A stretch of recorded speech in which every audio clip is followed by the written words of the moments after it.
জেনে গেছেন যে স্কুল সার্ভিস কমিশন তদবির করেছে শিক্ষা দপ্তরের কাছে এবং শিক্ষা দপ্তর তদবির করেছে সেটা যাতে ক্যাবিনেট অর্থাৎ মন্ত্রী পরিষদ যেন সেটাকে যেন গ্রহণযোগ্যতা দেয় অর্থাৎ পাশ হয়ে আসে। সেটা কি না, ইন্টারভিউয়ের যে ধার্য নাম্বার সেটা বাড়ানোর জন্য বলেছে, সেটা নাকি বাড়াতে হবে।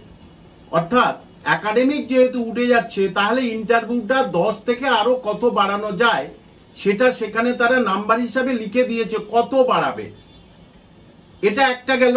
এটা কেন করছে তার প্রধান কারণ হচ্ছে যারা অযোগ্য আছে তাদেরকে একটা ভিতরে প্রবেশ করানোর একটা একটা প্ল্যান ছাড়া আর কিছু নয়।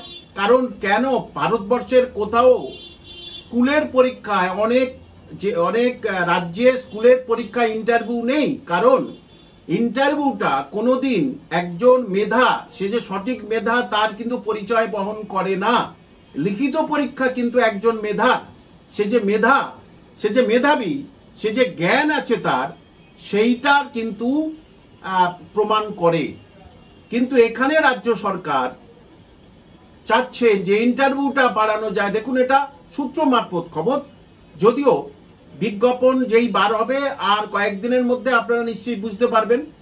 এবারে একটি কথা আপনারা অনেকেই জানবেন, যেহেতু বামফ্রন্টের সময় আমি এটা পরোক্ষভাবে কাজ করেছি হাতে কলমে, সেই জন্য অভিজ্ঞতা থেকে বলছি, 31শে ডিসেম্বরের মধ্যে নিয়োগ প্রক্রিয়া শেষ করতে হবে, অর্থাৎ স্কুলে সবাইকে পাঠাতে হবে। নিয়োগ প্রক্রিয়া শেষ কিভাবে সম্ভব যদি ইন্টারভিউ থাকে? আমি নতুনদের বলছি না, নতুনদের ঠিক আছে, তাদের তো আর 31শে ডিসেম্বর পার হয়ে গেলে অসুবিধা নেই, কিন্তু যা করবে তো একসঙ্গে। দুটো আলাদাভাবে পরীক্ষা করা আমার বুদ্ধিতে কোনোদিনই সম্ভব নয়। একসঙ্গে পরীক্ষা করতে হবে। কারণ 2016 সালে কারা পরীক্ষা দিয়েছে তাদের কি অ্যাডমিট কার্ড আছে, কি আছে, অনেকের নেই। তাহলে বুঝবে কি করে 2016 সালে?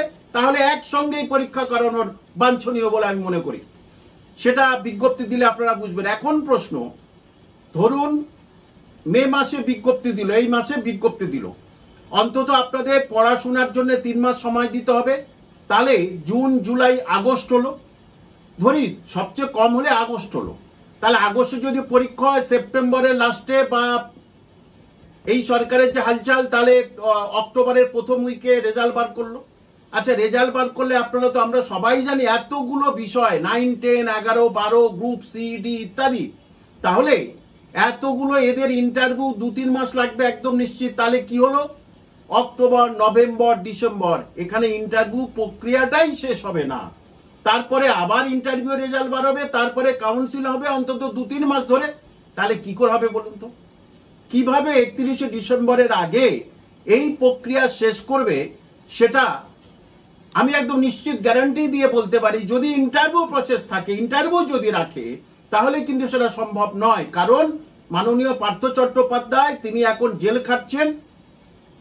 তিনি লাস্টে যেটা করে গেছিলেন, যেটা সাঁওতাল মিডিয়ামে হয়েছিল, 3টে টার্মে পরীক্ষা হয়েছিল, এখন 2টো মাঝখানে টার্মটা তুলে দেওয়ার জন্য এরা সুপারিশ করেছে স্কুল সার্ভিস কমিশন। এক হচ্ছে প্রিলি 100 নম্বরে নির্দিষ্ট একটা নম্বর পেতে হবে, তবে আপনার মেনের খাতা দেখা হবে, অর্থাৎ সাবজেক্টের খাতা দেখা হয়ে গেল, ব্যাস আপনাদের কাউন্সিলিং শুরু হয়ে গেল। এই পদ্ধতিটা ছাড়া অন্য কোনো উপায় নেই। অথবা শুধু লিখিত পরীক্ষা, সাবজেক্ট হলে বেশি নাম্বার হোক, তাতে সেটা অনেক শিক্ষাবিদ ওর ভিতরে যারা আছেন তারা বলেছে শুধু সাবজেক্টের উপর হোক, বেশি 200 নাম্বারের হোক। কিন্তু ইন্টারভিউ অনেকে চাচ্ছে না। কিন্তু কোথা থেকে হঠাৎ কার মাথায় আসলো যে ইন্টারভিউটা আমরা নেবো এবং ইন্টারভিউটা বেশি মার্কসের নেবো? তার কারণ যতই ভিডিও করুক আর অডিও করুক, ধরুন মিস্টার এ কে নেওয়া হবে, তাহলে এ কে যত সরল প্রশ্ন ধরা হলো সে সব উত্তর দিয়ে দিল, অডিও ভিডিওয় কি প্রমাণ পাবে? আর যে অযোগ্যকে নেবো তাকে তো তাদের এরকম সরল প্রশ্ন করলো, যাকে নেবো না, যাকে কম নাম্বার দেবো তাহলে তাকে কঠিন প্রশ্ন ধরা হলো, সে দেখলে বলতে পারেনি, অডিও ভিডিও প্রমাণ করছে বলতে পারেনি। সুতরাং অডিও ভিডিওর ভিতরে কোনো কিছু যায় আসে না। এটা একেবারেই কি বলবো, এটা একেবারে কোনোভাবেই বৈজ্ঞানিক উপায় নয়। তাহলে আমার প্রশ্ন সবার কাছে যে কিভাবে সম্ভব, এতদিনের অভিজ্ঞতা থেকে বলছি, 31শে ডিসেম্বরের মধ্যে নিয়োগ প্রক্রিয়া সম্পন্ন করা সম্ভব নয়। আর যদি না করে তাহলে ওদের মাইনে আটকে যাবে এবং হাইকোর্টের যা রায় সেই রায় বহাল থাকবে, অর্থাৎ সবার চাকরি চলে গেল।